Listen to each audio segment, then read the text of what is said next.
갑자기 날씨가 추워져가지고 이렇게 그 서울서 대전 오시는 길이 좀 불편하지 않을까 좀 걱정했는데 생각보다 좀 햇볕이 좀 따뜻해서 좀 야외 생활을 활동을 좀 길지는 않게 하면은 좀 괜찮지 않을까 이런 생각을 합니다. 대전 산내 권력골 이야기를 이렇게 듣고 또 현장을 찾아오신 우리 참교육을 여는 세상 선생님들께 다시 한번 좀 감사 말씀을 좀 드리겠고요. 1시간 반 내외로 조금 먼저 좀 제 이야기를 드리고 그리고 대전 형목소터, 산내 권력골 두 곳으로 이제 가도록 하겠습니다. 대전 산내 권력골 이야기를 할 텐데요. 권력골은 들으셨다시피 민간인 학살지잖아요. 세상에서 가장 긴 무덤. 예. 그래서 죽음에 대한 이야기, 무덤에 대한 이야기를 하도 하고 다니다 보니까 너무나 힘들어요. 예. 근데 말하는 저도 힘들지만 듣는 분들도 대단히 좀 힘드시겠으나 우리가 이것을 기억하지 못한다면 망각되면은 다시 재발될 소지가 있기 때문에 어렵지만 그래도 이 이야기를 하려고 합니다. 대전을 이제 처음 혹시 방문하신 분 계신가요? 예. 생각보다 많은 분들이 대전을 처음 방문을 이제 하실 텐데 대전 이야기를 조금 드릴 수밖에 없어요. 이 사건이 현장이기도 하고 대전의 이제 특색들을 좀 말씀을 좀 드리려고 합니다. 제목에 이제 상관된 무덤이 왜 나오는지는 이제 이야기 속에서 나오게 될 거고요. 저는 지역에서 이제 평화통일 이제 단체에서 활동하다가 요즘은 이제 좀 교육을 좀 더 이제 전반적으로 좀 활동을 하고 있습니다. 대전을 오셨던 분들이든 아니면 오늘 처음 오셨던 분들이든 대전하면 떠오르는 어떤 이미지, 어떤 단어 이런 것들이 혹시 있으신가요? 한밭, 그죠? 예, 한밭이 이제 대전이라고 이제 한자로 이제 바뀌었다 이런 이야기도 들으셨고 또 어떤 이야기 있을까요? 재미없는 도시. 노잼의 도시. 네. 요즘 바뀌었습니다. 예. 노재미. 예. 재미를 아는 도시로 바꾸려고 열심히 노력을 하고 있고요.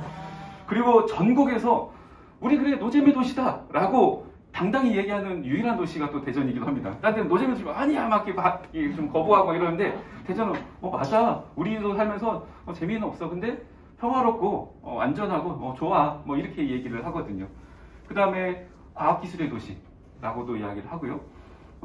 그리고 이제 서울서 오시면서 느끼셨을지 모르겠으나 그래도 상대적으로 교통이 좀 편리한 도시이기도 합니다. 왜냐면은 뭐 고속도로가 뭐 호남선, 뭐 경부선 지나기도 하고 철도도 지나고 그다음에 이제 대한민국의 지리적으로 이제 중앙에 위치하다 보니까 좀 대전 살면 그 편해요. 예, 서울 가는 시간이나 뭐 대구 가는 시간, 뭐 부산 가는 시간, 그다음에 뭐 광주 가는 시간, 전국 각지의 시간이 한 2시간 내외면은 거의 이제 다다를 수 있는 지역인데 부산에서 서울 가려면 좀 멀잖아요, 그죠? 예, 그런 측면에서 대전을 뭐 교통이 편리한 도시다라고 이야기를 하는데요. 뭐 이제 위키 백과에 있는 그걸 가지고 이렇게 키워드로 하면은 방금 말씀드린 대로 호남선, 그다음에 경부선, 고속도로, 과학기술, 그다음에 뭐 큰 공장은 없지만 공기업들이 꽤 많아요. 예, 철도시설공단, 철도공사뿐만 아니라 뭐 정부청사도 있고, 예, 여러 이제 공기업들이 많다라는 이미지가 있습니다. 근데 저는 이러한 대전의 그 이미지 중에서 평화와 인권의 도시가 하나의 꼭지가 됐으면 좋겠다라는 이제 생각을 가지고 좀 무거운 이야기지만 이제 이런 이야기를 드리려고 해요. 제 인생에서 한 번에 이제 최근에 터닝 포인트가 바로 이 한 장의 이 사진 때문인데요. 이 사진은 2015년도 산내 권령골에서 유해 발굴을 했었습니다. 그때 저희 단체가 창립된 지 불과 한 두세 달밖에 되지 않은 시점에서 유해 발굴을 이제 민간 차원에서 진행할 계획이 세워졌고 국가 차원에서 이제 진실화해위원회가 해산되면서 이 유해 발굴을 방기하고 있었거든요. 그래서 전국적으로 이 유해 발굴을 통해서 다시 진실화해위원회를 재개하고 그다음에 진상규명 활동을 펼쳐야 된다라고 이제 하면서 대전 산내 권력으로 유해 발굴을 민간 차원에서 일주일간 이제 진행을 했었습니다. 그때 저도 이제 뭐 이렇게 유해 발굴을 좀 돕기도 하고 이제 사진 촬영해서 이제 언론 홍보도 하면서 그 일을 참여했는데 그때 제가 찍었던 이 한 장의 사진을 보고 저는 너무나 좀 충격적이기도 하고 너무 이제 고뇌가 좀 생겼던 거죠. 왜냐하면 요게 이제 사람의 이제 뼈 두개골이잖아요.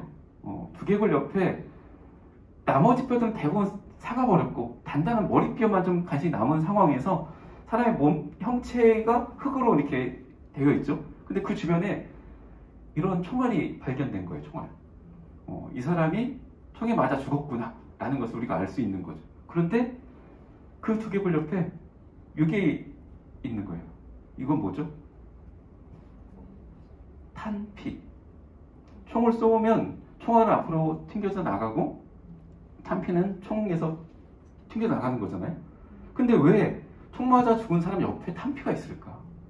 총이라는 것은 멀리 있는 적대 세력을 향해서 발사하는 거잖아요. 그럼 탄피는 총상을 입은 사람 근처에서 나오는 게 아니라 총을 쏜 사람 옆에서 나와야 되는데 왜 죽은 사람 옆에서 이런 탄피가 나왔을까? 바로 아주 가까이에서 총을 쐈거나 아니면 확인 사살을 했거나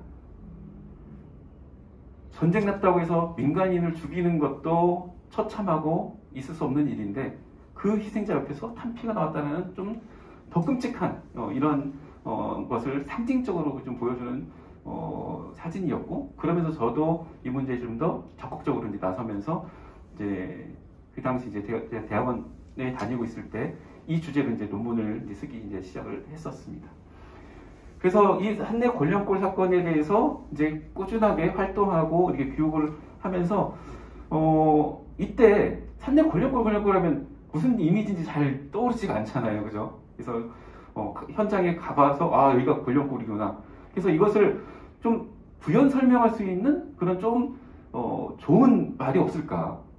그리고 이때 유해 발굴을 하면서 일주일 만에 흙을 덮을 수밖에 없었어요. 왜냐하면 민간 차원에서 이건 발굴할 수 있는 규모도 아니고 그리고 이건 민간이 해서도 안 되는 일이었거든요. 그래서 그곳을 덮고 나서 때마침 그 유해 발굴 과정에서 당시 본인이 이 구덩이를 파는데 동원됐다라고 하는 어르신이 저 끝까지가 내가 팠던 구덩이다라고 이제 얘기하시는 거죠. 유해 발굴을 했던 곳은 이 부분이었고요. 그분이 이야기했던 곳은 여기까지 팠다라고 이야기하시는 거예요. 그래서 거기까지 분명히 유해가 있을 걸로 보여지는 그곳에 유해 발굴을 못하더라도 얘가 유해가 매장된 곳이다 라는 것을 알리기 위해서 야트막하게 흙을 이제 올리고 잔디를 심었습니다. 마치 이제 무덤과 같이 뭐 크게 봉분을 세우기에는 조금 부담스럽기도 하고 그래서 길게 봉분을 만들어서 한 35m짜리 봉분을 만들었습니다. 그러면서 이것을 세상에서 가장 긴 무덤이라 부르자라고 얘기를 한 거죠. 그러니까 우리가 큰 무덤, 뭐 경주나 공주, 부여가면은 큰 왕릉은 봤었는데 세상에서 가장 긴 무덤이란 말은 사실 이 산내 권령골 이전에는 들어본 적이 저도 없었습니다. 그럼 얼마나 긴 무덤이길래 상징적 35m의 무덤을 만들어 놓긴 하지만 이게 그 무덤의 전부는 아니었습니다. 이따도 현장에 가보시겠지만 이게 지도로 산내 권령골을 표시해 놓으면요. 저희가 가볼 곳은 제일 아래에 있는 1학살지라는 부근입니다. 이 부근만이 그 학살의 흔적들이 거의 유일하게 남아있는 그곳이에요. 나머지는 다 훼손됐거나 아직 그 현장을 찾지 못하거나 이런 곳이거든요. 그래서 이 아래에서 학살이 끝난 게 아니라 그 골짜기를 따라서 이렇게 듬성듬성 그 학살의 현장들이 있었던 거죠. 그래서 이곳은 이미 몇 차례 유해 발굴을 통해서 분명히 학살이 됐다는 것이 확인됐던 장소이고요. 그 다음에 3학살지, 5학살지라고 이제 나와 있는 곳은 2007년도에 진실화해위원회에서 유해 발굴을 해서 유해를 수습한 지역입니다.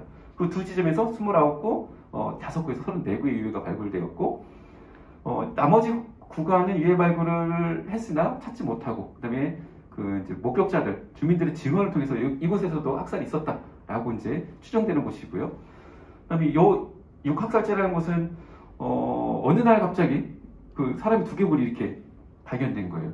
봤더니 이제 너구리가 아마 굴 파다가 뭔가 막혀서 밖으로 이제 빼낸 곳이 아닐까. 그래서 이곳에서도 학살이 있었을 것으로 추정되고 맨 위에도 발굴을 시도했으나 그 지점을 찾지 못했던 곳. 그래서 맨 아래에서부터 맨 위쪽까지의 거리가 1000m입니다. 1km. 그래서 이곳을 세상에서 가장 긴 무덤, 죽음의 골짜기, 뭐 이렇게 이제 부르게 되는 거죠. 원래 산내 권령골이라는 지명은 없습니다.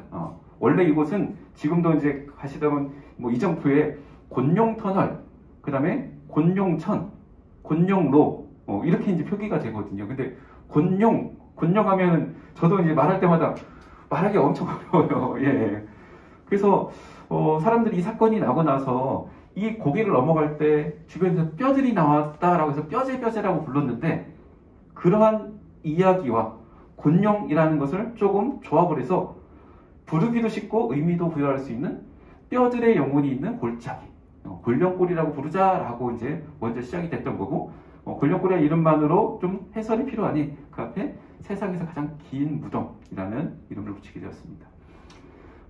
이따 현장에 가보시면 사실은 아무것도 없어서 좀 당황스러우실 수도 있어요. 이미 유해를 발굴하고 다 흙으로 덮어놨기 때문이죠. 그래서 지금은 사진과 이제 영상 자료로밖에 이제 볼 수 없는 상황인데요. 제가 2007년부터 2015년, 그다음에 2019년, 20년, 21년 이렇게 이제 여러 차례 이제 유해 발굴 과정들을 이제 목격했을 때 가장 처참했던 장면이 작년 유해 발굴의 이 모습이었습니다. 언뜻 보면 농부들이 뭐 논이나 밭에서 일하는 것 같은 모습으로 착각하기 쉬운데요. 이분들이 지금 유해들을 발굴하고 있는 모습이에요. 이게 다 사람의 뼈인데 오랜 시간 동안 작은 뼈들은 다 삭아버리고 다리뼈들밖에 남지 않은, 그것도 뒤엉켜 있는 모습입니다. 이 구덩이가 아까 35m의 봉분을 만들어놨다고 했잖아요. 근데 유해 발굴을 통해서 이것보다 훨씬 긴 현장을 확인하고 말았습니다. 드론 촬영 모습 보시면 아까 이제 그 주민이 목격했다는 끝부분이 여기까지 봉분이 있었는데 이 봉분을 넘어서 여기까지 확인을 했고요. 이게 다 뼈들입니다. 뼈들. 근데 밑으로 가면은 아무것도 없잖아요.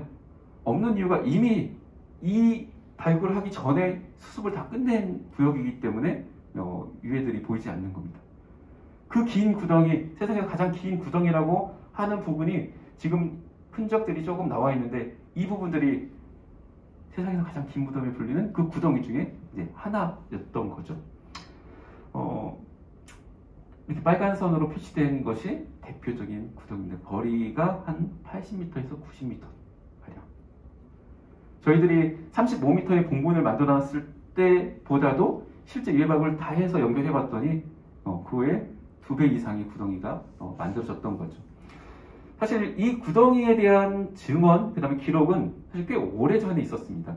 전쟁이 발발하고 나서 학살이 끝난 후에 영국의 데일리 워커의 앨런 위닝턴이라는 기자가 그 현장을 방문합니다.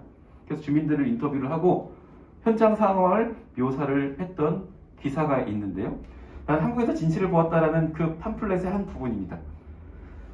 남월 데스밸리, 거기가 이제 남월동이라고 지금 불리고 과거에 남월리, 남월리의 죽음의 계곡이다라고 얘기를 하면서 그 죽음의 계곡에 그 구덩이들이 몇 개가 있었는가? 그 사람은 아주 이제 6개가 있었다라고 합니다. 그래서 이제 깊이는 뭐 2, 3m, 그 다음에 길이는 뭐 짧은 것은 뭐 10m, 30m, 이제 100야드는 한 90m 정도 되거든요. 가장 긴 게 200야드까지 있었다라고 하면서 6개의 구덩이가 있었다라고 이야기를 하는 거죠. 그래서 이 구덩이를 쭉 이었을 때도 수백 미터에 달하는 거예요. 맨 아래에서부터 맨 위에까지의 거리도 1000m지만 이 구덩이도 아까 보셨던 그 대표적인 구덩이들처럼 생긴 구덩이들을 쭉 이어도 수백 미터가 되기 때문에 세상에서 가장 긴 무덤이라는 말이 정말 딱 맞아 떨어져 버린 거죠. 혹시 선생님들께서는 골로가다란 말을 들어보셨거나 어렸을 때 친구들하고 장난치면서 그런 말을 하셨던 분들도 계실 겁니다. 저 또한 어렸을 때 친구들 장난치면서 또 까불면 골로 보낸다 이런 이야기들을 했었는데 그 당시만 하더라도 저는 이게 무슨 뜻인지 모르고 그냥 썼던 거죠. 근데 이 언어를 알고 나서부터는 함부로 이 이야기를 이제 그냥 쓸 수가 없겠더라고요. 이게 좀 이따 가볼 산내 곤룡골 현장이고요. 저희가 가볼 현장이 구체적으로 보면 이 부분입니다. 양쪽이 산으로 둘러싸여 있어서 외부와는 단절된 그 현장. 그래서 이곳에서 사람을 죽여도 멀리 떨어져 있는 도심에서는 알 수 없도록 은폐되어 있는 공간이죠. 골로 가다, 골로 보내다. 바로 골짜기로 끌고 가서 죽여버린다. 이런 뜻이었던 거죠. 다른 어원도 있다라고도 합니다만 대표적인 어원이 골짜기로 끌고 가서 죽여버린다. 그래서 학살지들 보면 다 골자로 끝나는 곳이 많습니다. 청주에는 분턱골이 있고요. 그 다음에 대구 경산에는 뭐 골짜기라는 이름을 쓰진 않지만 코발트 광산, 산으로 끌고 가서 사람을 죽여버렸습니다. 그런데 말이죠, 울산이나 거제도, 마산 이런 데에서는 어디로 끌고 가서 죽였을까요? 바닷가, 맞습니다. 바닷가. 또는 바닷가에 있는 절벽으로 끌고 가서 거기서 총살시켜서 그대로 바다에 떨어뜨려서 죽임을 당하게 됐었죠. 제가 몇 년 전인가 마산 지역에서 이제 창원 지역에서 위령제가 있다고 해서 갔더니 위령제 장소가 무슨 부둣가로 안내가 되더라고요. 갔더니 이렇게 배 한 척이 딱 있고 배에 현수막이 딱 걸려 있는 거예요. 시간이 딱 되니까 배에 다 타라고 합니다. 그래서 처음에는 이 배 위에서 위령제를 지내는가 라고 생각했는데 갑자기 배가 출발을 합니다. 1시간여 배가 움직여서 도착한 곳은 거제도 앞바다.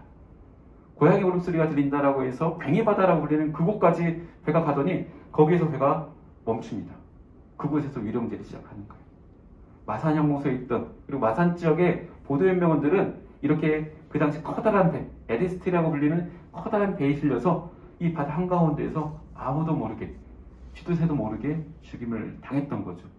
그러니까 그 유가족들은 그 현장인 그 가족들, 부모가 희생됐을 걸로 추정되는 그 현장까지 배를 타고 가서 이렇게 위령제를 지내고 시신도 찾지 못한 그 분들을 위해서 바다에 꽃을 던질 수밖에 없었던 그런 현장이었습니다.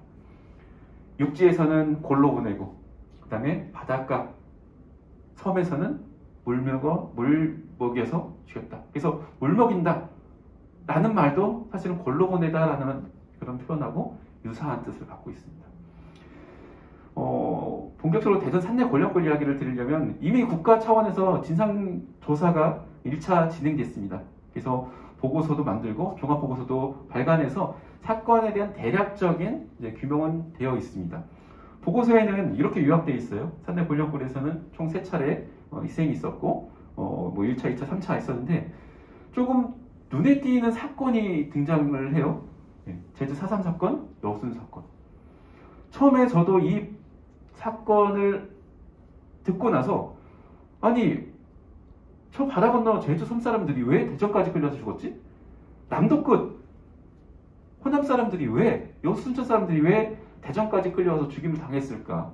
정말 궁금하고 의아스러웠습니다.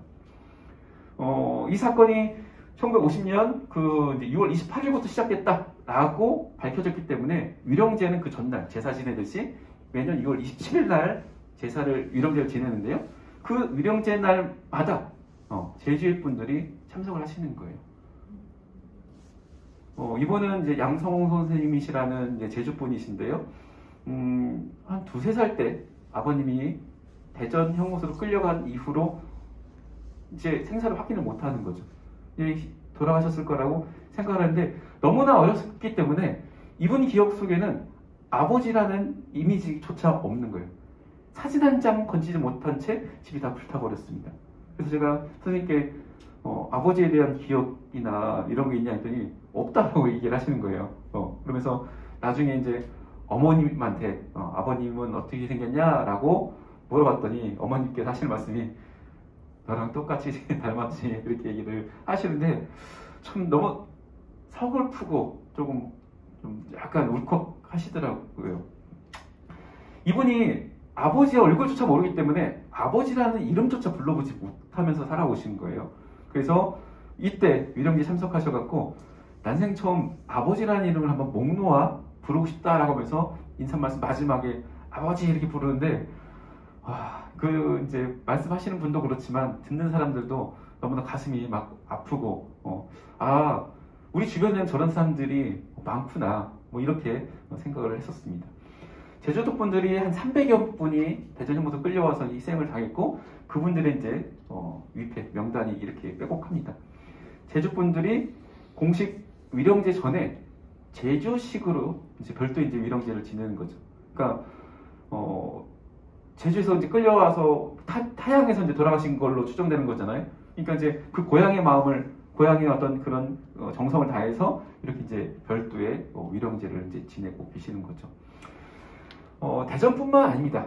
제주에서 끌려가서 희생당한 분은 제주뿐만이 아니라 제주 4.3 사건을 통해서 제주도민 10분의 1이 희생자로 추정되고 있는데 현지에서 희생당하지 않고 간신히 목숨을 건졌던 사람들이 결국 육지, 무태에 있는 감옥으로 이감이 돼요. 왜? 제주도에는 감옥이 없거든요.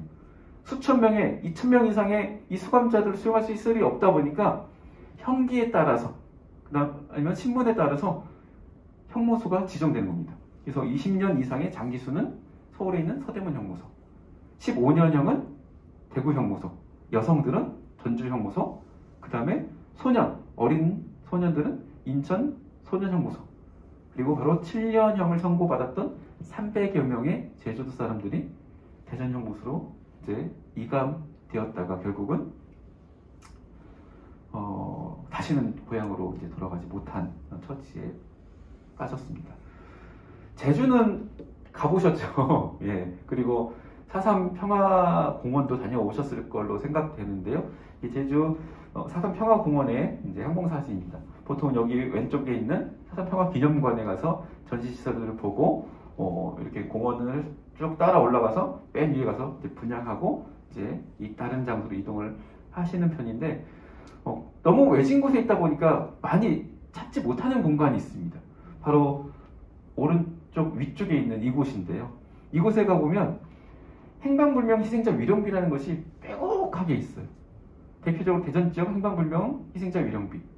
그 옆에는 서울과 인천으로 끌려갔다 돌아오지 못한 경인 지역 행방불명 희생자 위령비. 그 다음에 저쪽 전주, 광주, 목포 형무소로 끌려갔다 돌아오지 못한 호남 지역 행방불명 희생자 위령비. 그 다음에 또 저쪽은 경상도. 시신조차 없는 이 비석만으로 그 희생을 인정할 수밖에 없는 상황인 거죠. 이 말 속에 사실은 모순이 있죠. 행방불명인데 아직 확인을 못했는데 희생자라는 이름을 쓸 수밖에 없어요. 1949년 제주도를 떠난 집을 떠나서 육지로 끌려갔던 나의 부모가, 나의 할아버지 할머니가, 나의 형제가 70년이 넘도록 돌아오지 못했다면 결국은 죽었을 수밖에 없다라는 것을 인정하면서도 그 앞에 행방불명이라고 쓸 수밖에 없는 그런 애잔함을 저는 이곳에서 느낄 수 있었습니다. 제주 4.3 평화공원에 가시면 이곳을 꼭 한번 더 들러보신다면 더 의미 있는 그런 제주 평화기행이 되지 않을까 생각을 하고요. 1948년에 이 제주 4.3 사건이 발발했기 때문에 2018년이 이제 70주년 되는 그 해였고요. 그때 전국적으로 이 동백꽃 배지가 이제 배부가 되었습니다. 저도 그래서 이 산내 이야기 드릴 때마다 이 동백꽃 배지를 이제 폐용하면서 같이 이 아픔을 좀 공유하는데요. 이 동백꽃 배지를 볼 때마다 이 동백꽃이 참 제주를 닮았다라고 생각이 들어요. 마치 한라산으로 수렴되는 제주 섬의 모습을 담기도 했지만 왜 제주 4.3을 상징하는 꽃이 동백꽃이 되었던가? 일반적으로 다른 꽃들은 꽃잎들이 이제 떨어지는데 반해서 이 동백꽃은 꽃잎이 아니라 꽃봉오리가 똑 떨어지죠. 마치 학살당한 사람의 목숨이 똑 끊어지듯이. 그래서 제주 4.3을 상징하는 대표적인 꽃이 동백꽃이 되었습니다. 이 제주 4.3의 이 비극, 항쟁으로 시작했으나 이것이 대규모 대량 민간인 학살로 이제 전환되면서 이 비극이 제주를 벗어나서 육지까지 이어지게 되는데요. 바로 이제 여수, 순천 사건으로 이제 확산이 되는 거죠. 제주 사람들이 이 4.3 항쟁을 일으켰던 원인은 뭐였죠? 1948년 5월 10일 단독정부 수립을 막고자 분단된 나라가 아니라 통일된 나라에 살겠다라는 그러한 항쟁이었습니다. 그래서 1948년 5월 10일 200석에 달하는 선거구에서 유일하게 2개의 선거구가 무효가 되는데 그것이 바로 제주 북제주군의 갑과 을 선거구였거든요. 그러니까 그 당시 미군정 입장에서는 깜짝 놀라고 이것을 진압을 제대로 못한다면 이거의 여파가 전국으로 확산되겠구나 라고 이제 생각을 했던 거죠. 근데 쉽게 이게 이제 안 되는 거예요, 진압이. 예. 그래서 뭐 초토화 강경 진압, 제주도에 있는 경찰만으로는 안 되니까 군대가 동원됐고, 제주도에 있는 군대만으로 안 되니 결국 육지에 있는 군대를 파병하겠다라는 결정을 내리게 됩니다. 육지에 보통 이제 그 도청 소재지마다 이제 연대들이 생겼고, 그걸로 안 되니까 더 추가적으로 해서 한 15개의 연대가 이제 만들어진 상황에서 제주도와 가장 가까이 있었던 여수 14연대 군인들이 바로 그 대상이 되었던 거죠. 여수 14연대 군인들은 고민에 빠집니다. 제주도로 자기들이 출병하게 된다면 결국은 제주도 사람들을 죽이라는 명령이기 때문에 이것을 받아들일 것인가 아니면 이것을 거부할 것인가, 고민 속에 결국은 출병 거부를 하게 되는 거죠. 그래서 1948년 10월 19일 날 14연대 군인들은 봉기를 일으키고 이와 같은 내용의 호소문을 뿌립니다. 14연대 군인들은 제주도 애국인민을 무차별 학살하기 위하여 우리들을 출동시키려는 작전에 조선 사람의 아들로서 조선 동포를 학살한 것을 거부한다 라고 하면서 출병을 거부하는 거죠. 근데 이러한 결정이 결국은 제주도 사람들의 목숨을 살리기 위해서 자신의 목숨을 내던져야 되는 그런 결과가 되어버린 거죠. 14연대 군인들은 진압군을 피해서 지리산으로 빠져나가는 사람도 있지만 이것이 아주 조직적으로 전 연대가 다 한 게 아니잖아요. 그러니까 봉기 소식을 몰랐거나 아니면 그거에 가담하지 않았거나 이런 사람들도 있었을 텐데, 이런 사람들조차도 14연대 군인만이라는 이유만으로 잡혀가고 끌려가서 결국 죽임을 당하는 일들이 벌어졌던 거죠. 이 10월 26일 날 결국은 진압군에 의해서 여수, 순천이 다 진압이 됩니다. 그러고 나서 여수, 순천 사람들을 운동장에 모아놓고 죽음의 길, 사는 길을 손가락으로 나누어 버리는 거죠. 이 가운데 있는 길은 그냥 편의상 통로가 아니라요, 좌우에 위치한지에 따라서 죽느냐 사느냐가 갈리는 생사의 갈림길이었습니다. 근데 이 길이 어떻게 갈라지냐? 마음에 안 드는 사람이 저 사람이 14연대 군인한테 밥을 해줬다, 도와줬다 이렇게 손가락질만 하면은 이 사람의 위치는 반대쪽으로 넘어가는 거예요. 그래서 손가락으로 가리키기만 하면 죽임당했다라고 해서 아직도 여수와 순천 사람들은 이 손가락총이라는 그런 경험으로 아직도 공동체들이 제대로 회복되지 못한 삶을 좀 살고 있는 거죠. 오른쪽에는 14연대 군인들이 끌려와서 잡혀서 끌려가는 모습입니다. 많은 이제 군인들 중에서 뭐 결국 봉기를 하고 지리산으로 이제 올라간 사람도 있지만 보통 한 개 연대급이 2,500명 내외 정도가 된다고 합니다. 근데 엄청난 수백 명의 군인들이 잡혀가요. 그러니까 결국은 소극적으로 또는 거기에 가담하지 않았거나 몰랐거나 한 사람들도 무고하게 이제 희생당한 그런 사건의 결과로 벌어졌던 거죠.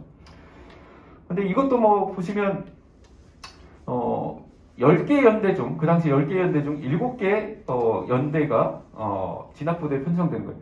서울이라든지 중요한 곳을 제외하고는 모두 이제 여수, 순천으로 투입돼서 이제 진압군으로 같은 군인들끼리 이제 싸워야 되는 그런 상황이었고, 그 중에서 바로 대전에 있던 이 연대도 진압군으로 투입이 됩니다.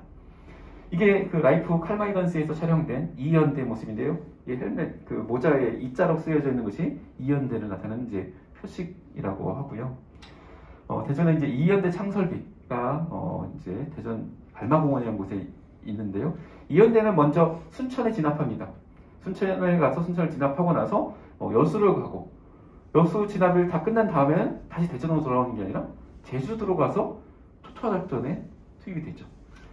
그래서 왜 진실화해위원회 보고서에 제주도 사람들이 끌려왔는가, 이런 의문을 시작했던 저의 궁금한 점들이 확인하다 보니까 대전 사람들이 그 가해 부대로서 참여했던 이 사실을 알면 또 부끄러움이 생기는 거죠.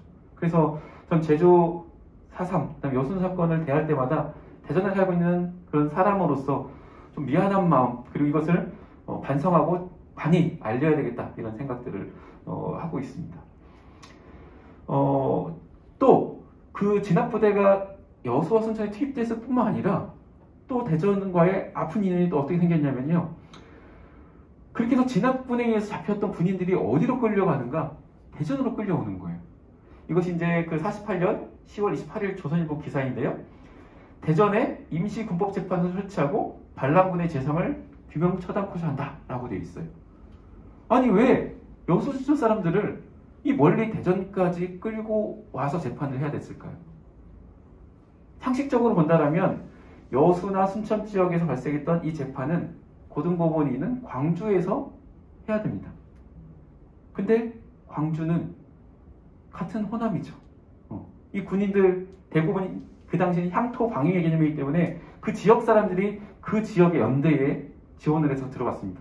14인대 군인들 다 고향 사람들이에요. 이 사람들을 광주에서 재판하기에 부담스럽고, 그래서 멀리 있는 타지로 데리고 가서 재판을 해야 되는데 서울로 가자니 너무 멀고 교통이 편리한 대전이 적당하겠다. 그래서 호남선 열차길을 이용해서 대전까지 이제 끌고 오는 거죠. 이 임시군법재판소가 세워지고 나서 불과 며칠 만에 대전으로 끌려온 인원이 700명입니다. 한 달 만에 700명의 14인대 군인들을 대전연구소에 끌고 와서 수감을 하고 있었고, 이미 수차례의 군사재판을 진행을 했어요. 5차례의 군사재판을 진행을 했고, 그 중에서 151명을 유죄원도를 했죠. 그리고 나서 10일이 지난 후에 10차례의 군사재판의 중간 결과를 보고를 하는데요. 이 중간 보고 결과에 의하면 417명을 피고로 심리를 해서 그 중에 절반 이상인 224명을 사형을 선고해요. 나머지들은 무기징역 110명, 5년 징역형 30명 등. 그러니까 대부분 유죄 판도를 받으면 5년 이상, 심지어 절반 이상이 사형을 선고받았던 거죠. 근데 사형 선고받고 나서 바로 집행을 하나요? 보통 그렇지 않잖아요. 근데 불과 며칠 만에 일부를 대상으로 사형 집행을 강행합니다. 여기 있죠? 사형 언도를 받은 사람 중 55명에 대해서는 불일 내에 모처에서 형이 집행이 있을 거라고 한다. 사실 민간인들은 그 현장, 여수와 순천 현장에서 또는 광주에서 재판을 받았는데 대전에서는 임시군법재판소를 설치했기 때문에 군인들에 대한 재판이 진행되었는데요. 민간인들 중에서 일부 조금 적극적으로 가담했을 거라고 생각하는 사람들이 이 군인들 틈에 끼어서 대전으로 끌려오는 거죠. 아마 이 모 민간인 속에는 아마 당시 여수 여중 교장이었던 송욱 교장으로 추정되는 인물입니다. 그 모처에서 며칠 내에 사형 집행이 있을 거라고 했는데 실제 그 사형 집행이 있었고, 평화일보 기자가 그 현장을 취재한 기사 내용이 있었습니다.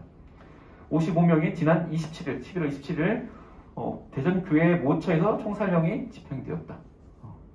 그리고 이 군인들이 대한독립 만세, 그 다음에 애국가 제창하면서 죽임을 당했다. 이런 구체적인 기사도 이제 나와 있는 거죠. 불과 며칠 후에 그 미군 기록은 이것보다 더 큰 수치가 나와요.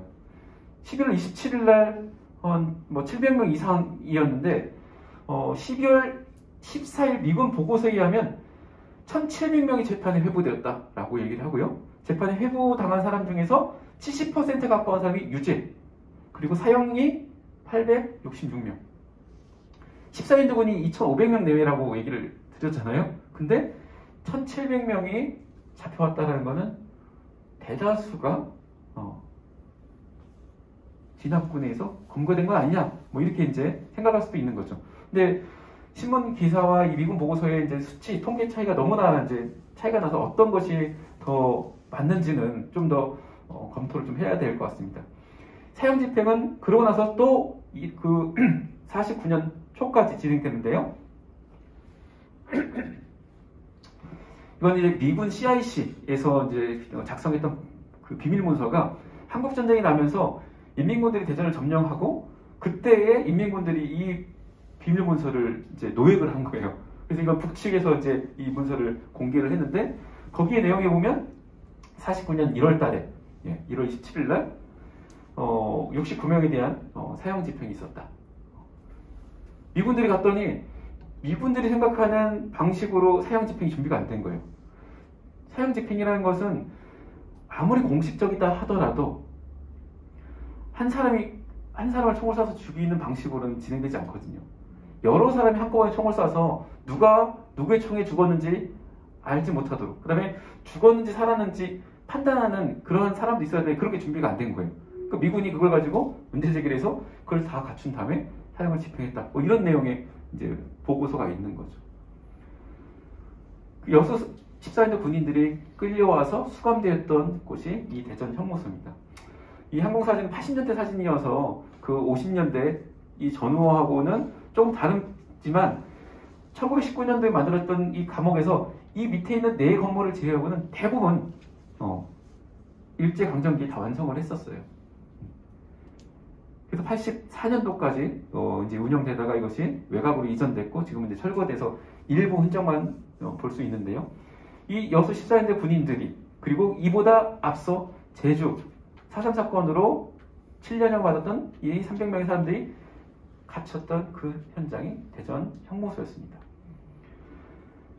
감옥에 있는 사람들, 형무소에 있는 사람들 전쟁이 나면 어떻게 해야 될까요? 제지치 않은 이 민간인들도 피난 가기 어려운데 감옥에 있는 사람들까지 어떻게 챙기냐? 이 범죄자들 혹시 풀어줬다가는 이 전쟁통에 또 무슨 소요 사태를 일으킬지 모르니 다 죽여버려야 된다. 이렇게 이야기를 하시는 분들도 계셨어요. 근데 그렇게 해서는 절대 되지 않죠. 왜? 감옥에 있는 사람들도 우리의 국민인 거죠. 우리 국민들이 비록 죄를 지었다 하더라도, 그리고 사실 제주 4.3 사건, 그다음에 여수 14인대 군인들은 그 당시에 기준으로 봤을 때 항거에 나섰던 사람들이기 때문에 우리가 그 사람들 피해자라고 얘기하고 이렇게 역사책에서 배우는 이유가 이 사람들이 범죄자가 아니다 라는 그런 인식을 하고 있는 거잖아요. 설사 그 범죄에 어떤 그 행위가 있다 하더라도 감옥에 있는 사람들을 죽여서는 안 됩니다. 그 형에 맞는 형기를 채우면 나갈 사람들이기 때문에 이 사람들을 보호해야 되는 거죠. 그래서 전쟁이 난다라면 일반적으로는요, 안전한 후방에 있는 감옥으로 이감시킵니다. 그것이 여의치 않을 때, 너무나 갑작스럽고 급박하다, 감옥문을 열어서 가석방을 시킵니다. 그리고 나서 다시 전세가 호전됐을 때 다시 감옥으로 돌아와야 되는 거죠. 이때 감옥으로 복귀하지 않으면 그에 해당되는 가중처벌만 하면 되는 겁니다. 범죄자라 하더라도, 재소자라 하더라도 그 사람의 목숨을 죽일 수는 없는 거죠. 이 지도는 이제 공주 지역에 있는 지도인데요. 공주에도 이렇게 당시 감옥이 있었습니다. 공주 형무소. 공주 형무소에서 이 노란색 길을 따라서 이 금강변을 따라오면 대전으로 옵니다. 공주가 대전보다는 약간 위쪽에 있기 때문에 공주 형무소 재소자들을 안전한 후방인 대전 형무소로 이제 이감하겠다라고 하면서 감옥의 트럭들이 이제 재소자를 태우죠. 그 트럭이 이 금강변을 따라서 대전으로 딱 가다가 어느 순간 트럭이 멈추는 거예요. 이 사진을 통해서 사진의 위치를 이제 찾아가 봅니다. 지도상으로 보면 이 공주 여중학교 바로 옆에가 당시 공주 형무소가 있었고요. 바로 이 빨간색 점으로 표시된 이 지점이 그 트럭이 멈췄던 장소예요. 어떻게 하냐? 이 사진을 가지고요, 현장에 가서 이 사진을 이렇게 비교해 봅니다.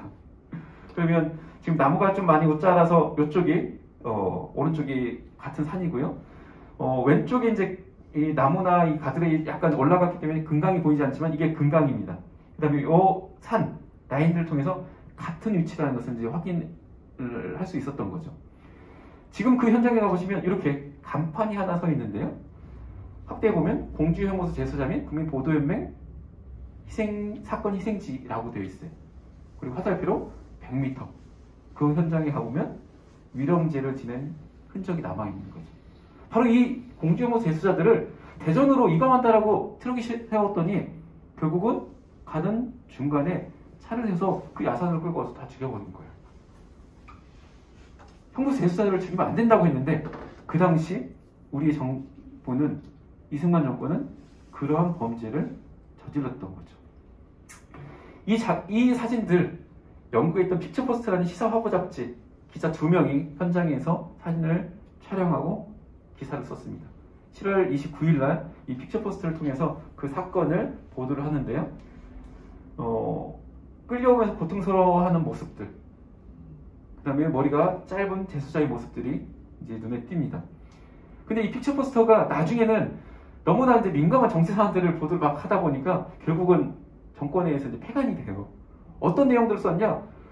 이 학살 장면을 이렇게 사진을 찍어서 보도를 하니 이 당사자였던 한국 정부, 그 다음에 한국 정부를 도왔던 미국, 그 다음에 영국군을 비롯한 유엔군, 유엔 입장에서 참 난감한 거죠. 근데 심지어 이 픽처포스트에 뭐라 되냐면 이 현장에 유엔 관계자가 있었다라고 얘기를 해요. 유엔 관계자가 그 현장에 있었는데 유엔의 어떤 기준에 의하면 이러면 안 되는 거거든요. 그리고 어떻게 유엔 관방장관인 사람이 그 현장에 있었는데 이러면 안 된다라고 막았어야 되죠. 근데 막지 않고 그냥 보고만 있다가 이런 일이 있었어요 라고 보고만 한 거예요.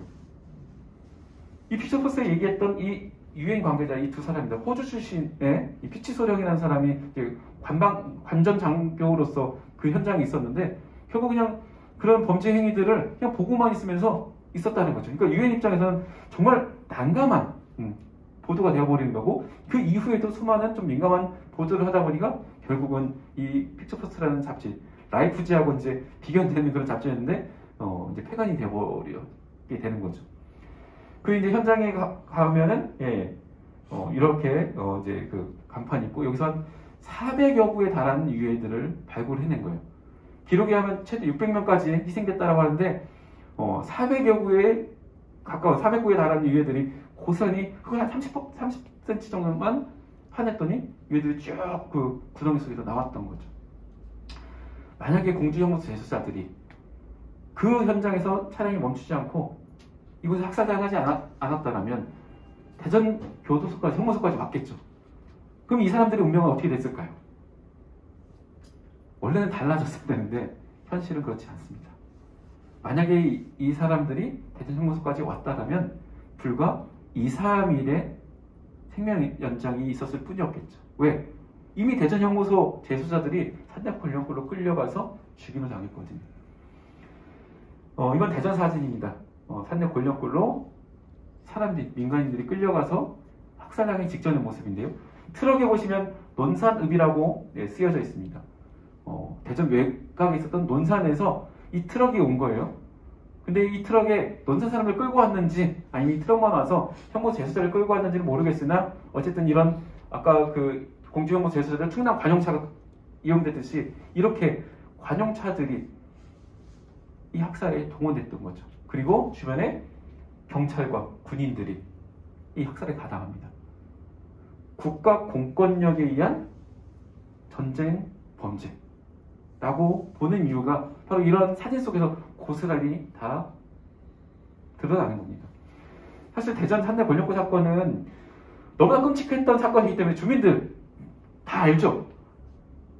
피의자들 가족 다 압니다. 하지만 이 이야기를 할 수가 없어요. 왜? 이 이야기를 하는 순간 너도 빨갱이지 라고 해서 2차 가해, 3차 가해의 피해자가 되는 거거든요. 연좌제 속에 숨죽여서 우리 부모는 죽지 않았어. 어디 가셨는데 아직 안 돌아오시는 거야? 라고 하면서 사망신고를 하지 않고 주변 사람들도 그냥 쉬쉬 그러다가 결국은 1987년 6월 항쟁을 거치면서 민주화가 성장되면서 이 이야기들을 조금씩 하게 되는 거죠. 이 대전 사건이 다시 대대적으로 보도됐던 건 1992년 월간 말지를 통해서 대대적으로 알려지기 시작했는데요. 이때 월간 말지 노가원 기자가 학살 가해를 담당했던 경찰 한 명을 설득을 해서 진실을 얘기해달라고 합니다.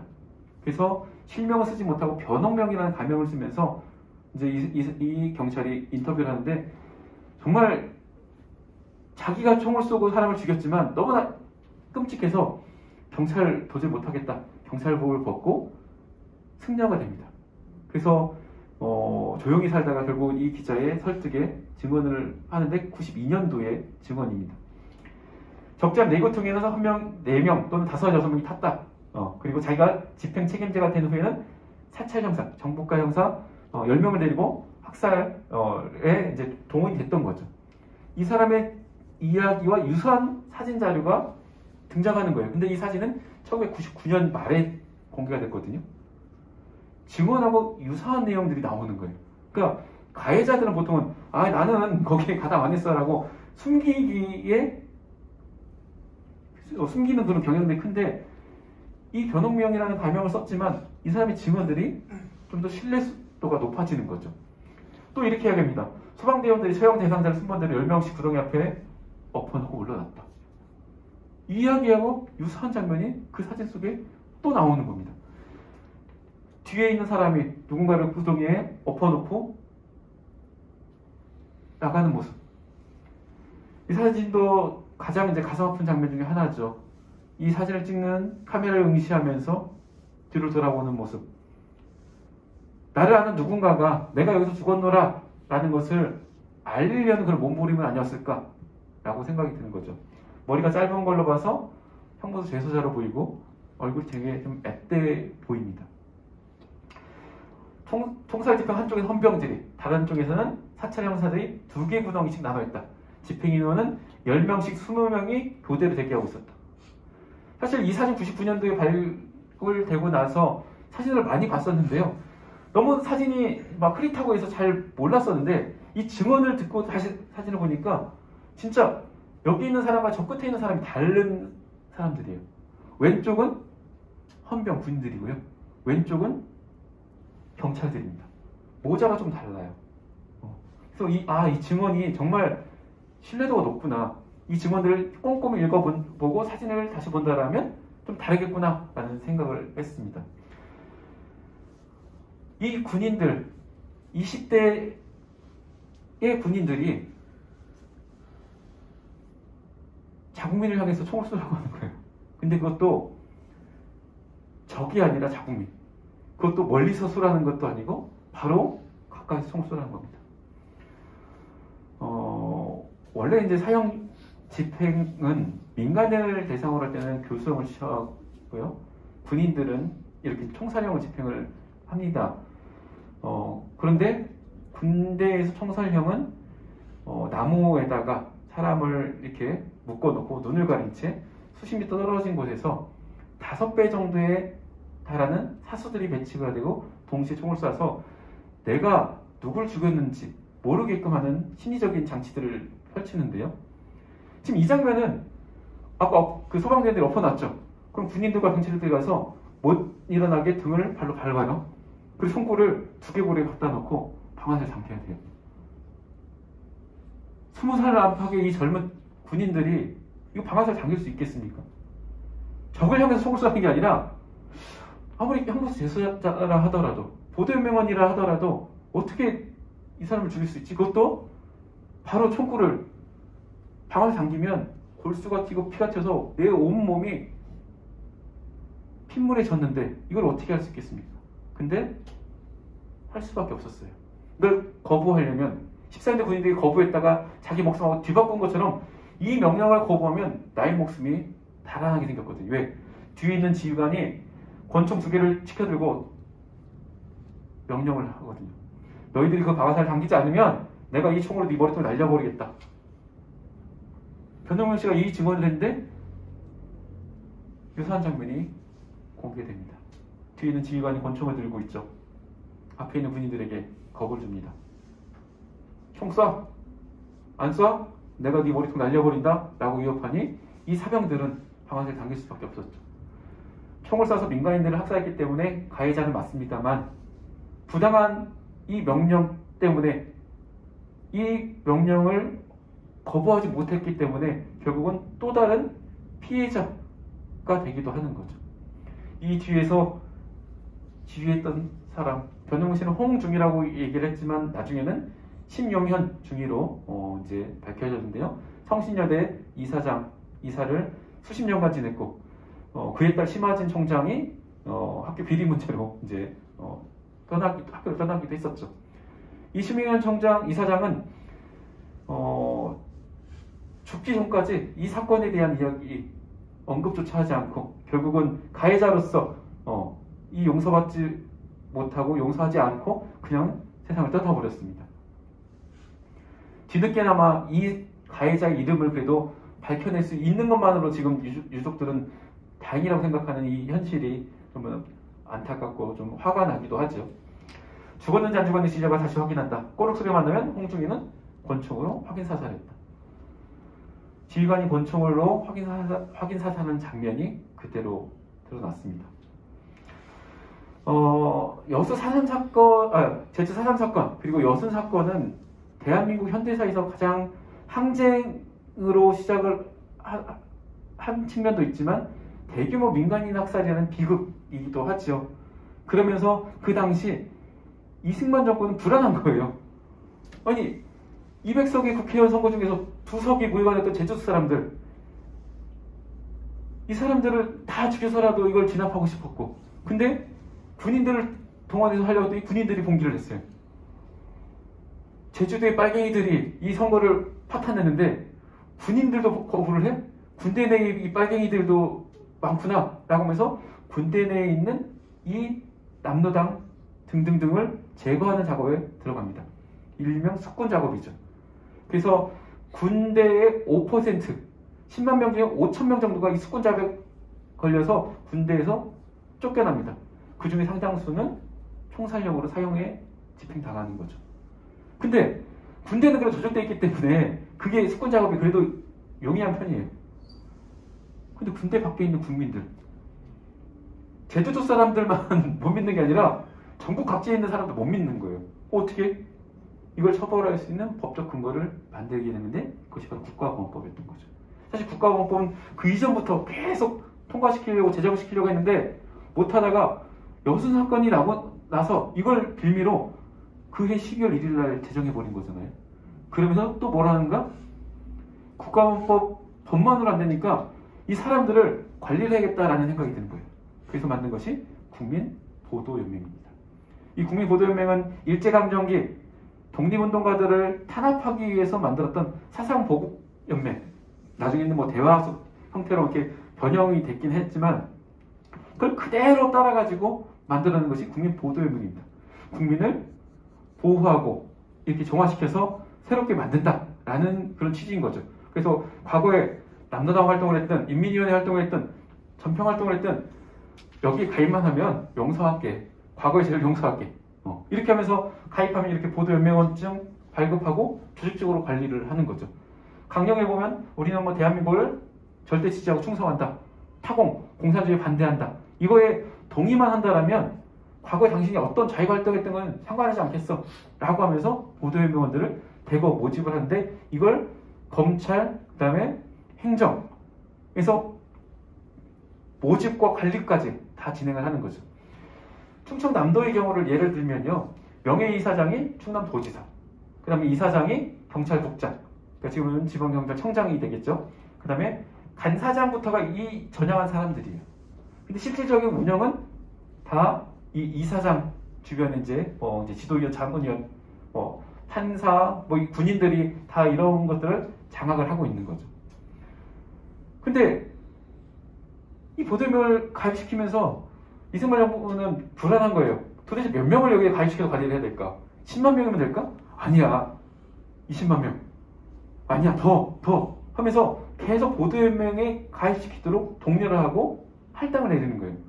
공무원 입장에서 아니 주변에 분명히 과거 활동했던 사람 다 가입시켰는데 더 하라고 하는 거예요. 그럼 어떻게 해요? 주변 사람들을 꼬드기는 거죠. 김씨 여기 가입하면 쌀 준대, 비료 준대, 고무신 준대, 이렇게 해서 사람들을 꼬드깁니다. 심지어는 자신의 의사와 상관없이 도장을 찍는 경우도 있죠.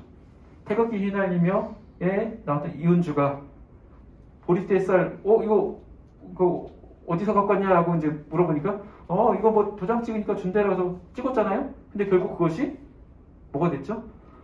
보호하는 그런 명단이 된 게 아니라 살생부. 도장 한번 잘못 찍었다가 결국 나의 목숨하고 바꿔버린 거죠. 이게 국민보도연맹 사건이었습니다. 사실 형무소 재소자들에 대한 학살도 국가 전쟁 범죄가 틀림없으나 국민보도연맹 사건은 그것보다 더 죄가가 크죠. 범죄자가 아닌 사람들을 죽여버렸습니다. 그리고 국가가 나서서 도지사, 경찰국장, 검사, 판사 모든 이런 관료들이 나서서 이 보도연맹을 결성하고 조직하고 했었는데 결국은 국가가 배신하고 그 사람의 목숨을 죽여버린 거잖아요. 그때 잃어버렸던 국가에 대한 신뢰, 저는 아직도 회복하지 못하고 있다고 생각을 합니다. 대전에서 그 1, 2, 3차 학살 이야기 말씀드렸는데 사실 이거는 자료를 통해서 그냥 편의상 구분한 거지 제가 이제 논문 써서 내린 결론은 그렇습니다. 당시 이승만 정권은 대전을 비롯한 전국 각지의 민간 학살을 최대한 많이 죽이려고 노력했구나라는 것을 느꼈어요. 1950년 6월 28일부터 7월 17일까지 정말 적대 세력을 향해서 총을 쏜 게 아니라 자국민을 죽이는데 이렇게 많은 총알과 인력을 쓸 수 있었을까? 왜 그랬을까? 불안했던 거예요. 50 당독 선거를 통해서 간선제로 대통령이 됐는데 그 직전에 있었던 530 선거에서 완전히 쫄딱망한 거잖아요. 그럼 그 상황으로는 재집권을 할 수가 없어요. 그러니까 이 전쟁을 빌미로 자신의 정적들을 제거를 하는데 정적들만 하나하나씩 제거하는 게 아니라 포괄적으로 제거하는 거죠. 왜? 누가 나의 적이 될지 저 사람을 알 수가 없어요. 그러니까 한 마을을 다 불태워서 죽였을 때 독립운동가 한 명이라도 죽였으면 된다라는 일제의 초토화 작전하고 똑같은 맥락이었고요. 그게 제주에서 그대로 학살을 진행했고 한국전쟁이 일어나자 이것을 전 국토로 확산시켰던 것이 이 민간인 학살의 본질이었던 거죠. 그래서 2차, 3차 이렇게 되어 있다고 하는데 이거는 그냥 편의상 자료에 의해서 이제 드러난 거고요. 아까 이제 사진들 보여드렸잖아요. 이 사진들이 1999년도에 미국에 있는 국립문서기록관리청 내셔널 아카이브에서 이제 공개가 된 거예요. 그 전까지는 비밀로 묶여 있다가요. 그때 18장의 사진과 2장의 보고서가 이렇게 나왔는데 이 보고서에는 뭐라고 되어 있냐면 이 사진들은 에버트 소령이 라이카 사진을 찍고 인화했다 이렇게 나와 있어요. 그러면 이런 사건에 대해서 뭐라고 되어 있냐? 1800명의 형무소 재소자, 정치범들이라고 했으니까 형무소 재소자죠. 7월 첫 주 3일간 학살이 진행됐다라고 얘기를 합니다. 3일간 1800명 규모 기간이 나오고 있습니다. 이 명령 누가 내렸을까? 미군 보고서에는 탑 레벨 최고층에서 내렸다라고 얘기를 해요. 최고위층 누가 최고위층일까요? 그 당시 누굴까요? 네, 대통령이겠죠. 아니면 국무총리, 국방부 장관. 근데 공교롭게요. 이 사건이 6월 28일 날 시작됐다고 말씀드렸잖아요. 그 전날 이승만 대통령이 대전으로 피난을 와요. 피난 온 다음 날부터 대통령이 있었던 이 대전에서 학살이 진행됐다. 뭔가 연관성이 있을 수밖에 없는 거죠. 자국민을 죽이는 일에 대통령이 관여를 해도 문제, 관여를 하지 않아도 문제가 됩니다. 왜냐면요. 이 최고위층이라는 것을 대통령을 추정할 수밖에 없는 게 아까 여순 사건으로 14대 군인들이 대전에 끌려와서 임시군법재판소에서 사형 선고를 받고 집행이 당했다고 말씀드렸죠. 그 보도를 다시 한번 살펴보시면요. 군법재판을 통해서 대통령이 인준을 받은 자다라고 되어 있어요. 공식적인 사형 집행에 대통령이 인준하지 않으면 안 된다는 얘기죠. 그런데 형무소 재소자 보도연맹 학살 사건은 공식 집행이 아니죠. 공식 집행이 아닌데 대통령이 모르는 상황에서 집행되면 뭐가 되죠? 쿠데타죠, 쿠데타. 예. 알고 집행했으면 국가 전쟁 범죄가 되는 거고요. 예. 어떤 경우든 이 국가는 이 책임을 벗어날 수가 없는 거예요. 근데 더 놀라운 거는요. 이 인준을 대통령이 해야 되는데 누가 대신을 했냐면요. 미군 대위가 이 권한 인준을 대신하기도 했다라는 겁니다. 하우스만이라고 혹시 들어보셨나요? 한국군 창설의 아버지라고 불리는 하우스만 대위. 1981년도까지 미군정 시기부터 81년도까지 대한민국에 머물면서 스스로가 대통령을 움직이는 미군이라고 할 정도의 막강한 권력이 있었던 사람입니다. 하우스만이 자신의 입으로 이렇게 얘기합니다. 이거는 이제 여순 사건 이후의 시점 이야기입니다. 군부의 남노당 계열에 대한 재판이 시작되자 이 대통령께서는 저에게 재판이 공정하게 진행되는지 감시하도록 시켰습니다. 사형 선고를 받은 사람에 대해서 제가 먼저 사인을 하도록 했습니다. 대통령이 인준해야 되는데 당시 미군 대위가 대통령의 권한을 대신했다라고 스스로 이야기를 하는 모습. 이 보고서를 다시 보여드리면요. A-1의 등급을 갖고 있습니다. 미군에서는 등급을 나눌 때 A부터 F까지, 1부터 6까지의 등급을 나누는데 정보로서 타당성, 그 다음에 신뢰성을 이야기하는데 A-1이라는 것은 정보로서 가치가 높고 신뢰할 만한 정보다라는 거고요. 그 다음에 이것을 폭로하거나 하면 안 된다라고 경고문이 띄어져 있습니다. 보고서가 작성된 시점은 그해 9월 23일이었습니다. 원래대로 하면은 50년이 지나고 이제 이것이 공개되면은 2000년 한 9월쯤에 공개됐는데 이보다 먼저 공개되면서 어떤 일이 생기냐? 1999년은 너구리 사건이 AP통신의 특종으로 대단히 이슈화되면서 미군의 한국전쟁의 책임이 가중되던 시점이었거든요. 근데 이 보고서가 그해 12월에 나오면서 미군들이 이런 거죠. 야, 대전 사건 끔찍한 사건인데 이것은 한국 정부의 탑 레벨이 해서 한 거래. 시선을 이제 분산시키는 효과가 생기는 거예요. 그래서 우리는 잘못 없어. 대한민국 군인과 경찰들이 이렇게 하는 것은 그 나라의 내정에 대한 문제고 우리가 거기 가냐면 내정 간섭이야. 이렇게 핑계를 댈 수 있었던 거죠. 저도 이 자료와 이 사진들이 어떻게 이렇게 남겨질 수 있었을까 또 고민을 해봤더니 결국 이런 핑계를 내려는 근거가 아니었을까요? 만약 이런 자료가 없었다면 혹시 영동 노무니 사건처럼 이거 미군들이 다 저지른 거 아니야? 이런 뭐가 방어할 수 없잖아요. 근데 보고서에 사진을 봤더니 한국군, 헌병, 경찰들이 총을 쏘고 있어요. 그 보고서에 탑 레벨의 명령에 의해서 자행됐다 이렇게 얘기를 하고 있는 거죠. 근데 미군은 정말 내정 간섭을 안 하려고 하는 정말 대한민국의 자주권을 위해서 그냥 그 학살 현장을 보고만 있으면서 보고서만 썼을까요?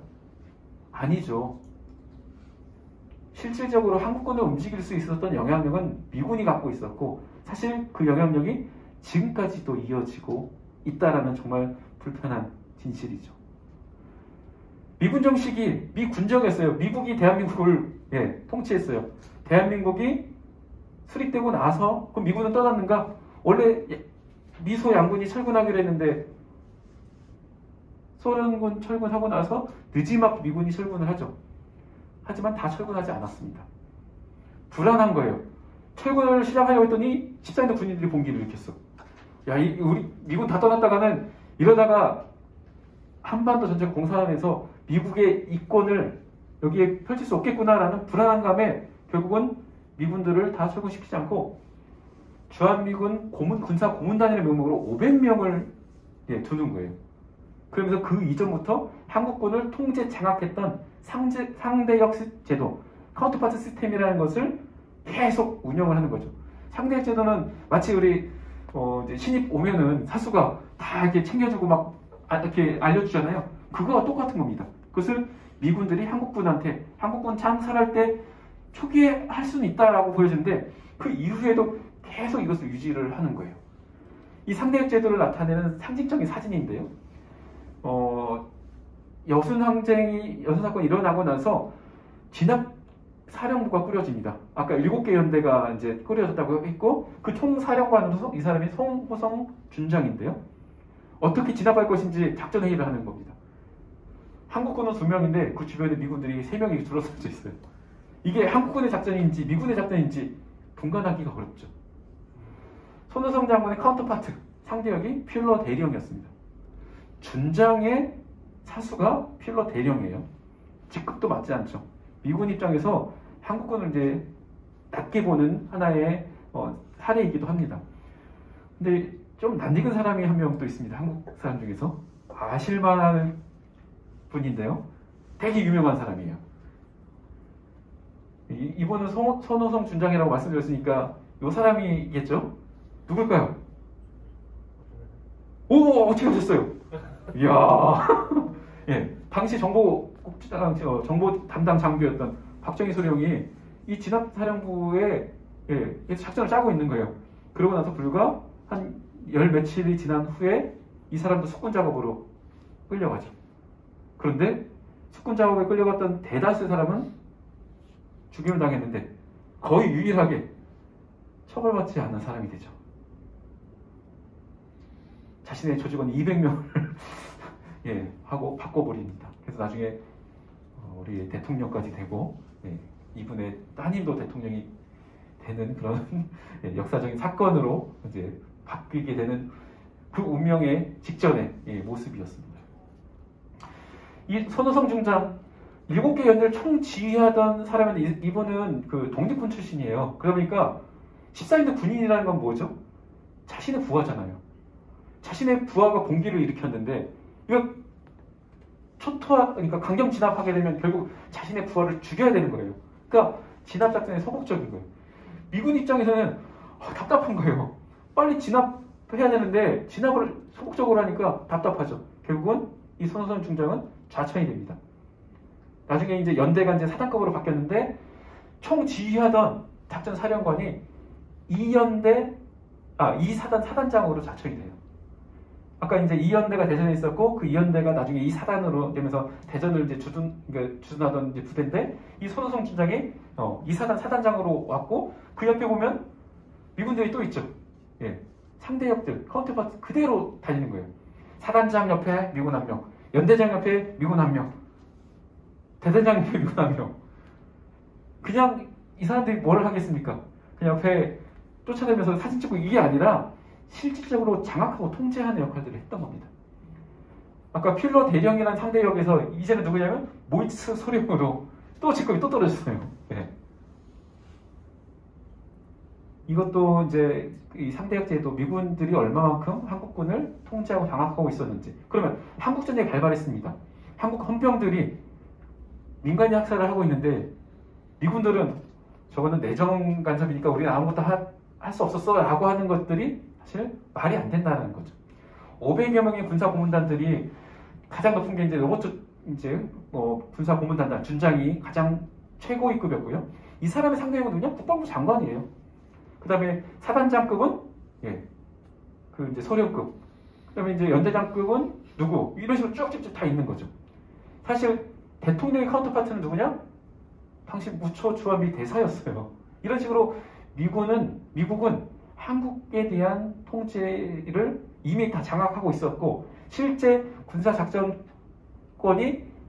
1950년 7월 16일 날 대전 임시수도에 있을 때 넘어갔다고 얘기를 하는데 그건 형식적으로 넘어간 거고 이미 이전부터 미군은 한국에 대한 장악, 통제를 하고 있었고 아직까지도 사실은 그것이 유지가 되고 있는 거죠. 이게 이제 최병덕 준장이 이제 한국군 보병학교 개소식 때 이제 촬영된 모습인데 그 뒤에 누가 있죠? 미군들 쭉 서 있는 거예요. 마치 배우에서 똑바로 해. 뭐 이런 거 같죠? 이 사람이 이제 하우스만 대령이고요. 그다음에 이 사람이 이제 미 군사고문단에서 최고위급 로버트 준장이고요. 이 사람 에드워드 중령은 누구냐면 그 보고서를 썼던 사람이에요. 대전에서의 그 2장의 보고서 말씀드렸잖아요. 이 에드워드 중령이라는 사람은 중령이면 그 미 군사고문단에서 고위급에 해당됩니다. 준장이 가장 높았고 대령이 3명이었어요. 그 다음에 중령이거든요.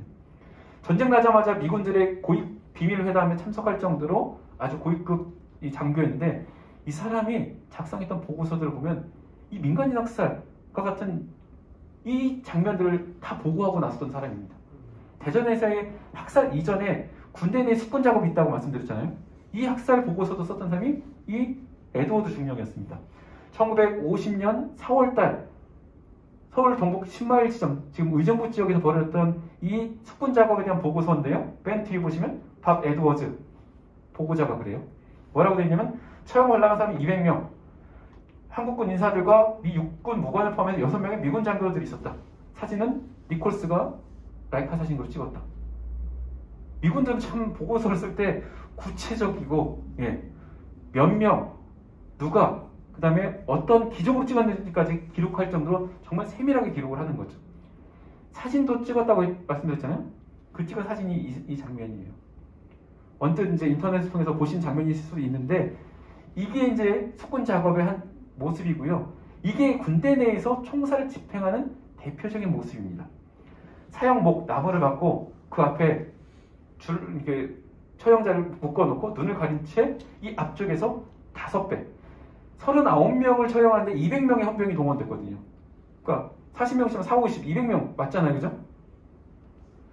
이 장면 보시면 또 이 지휘관이 나머지는 동백꽃처럼 모가지가 뚝 떨어져 있는데 한 사람은 그대로 빳빳하죠. 눈을 가리면서 나무에 못 꽂기 때문에 그대로 이제 목숨이 살아있을 경우에는 이렇게 되어 있는 거죠. 권총으로 확인 사살하고 있고 그 뒤에 중절모를 쓴 미국인의 모습이 그대로 나와 있는데요. 이거는 영상으로까지도 기록돼서 이 이후 군대 내에서 사형을 집행하는 어떤 교범처럼 이것을 활용했다고 합니다.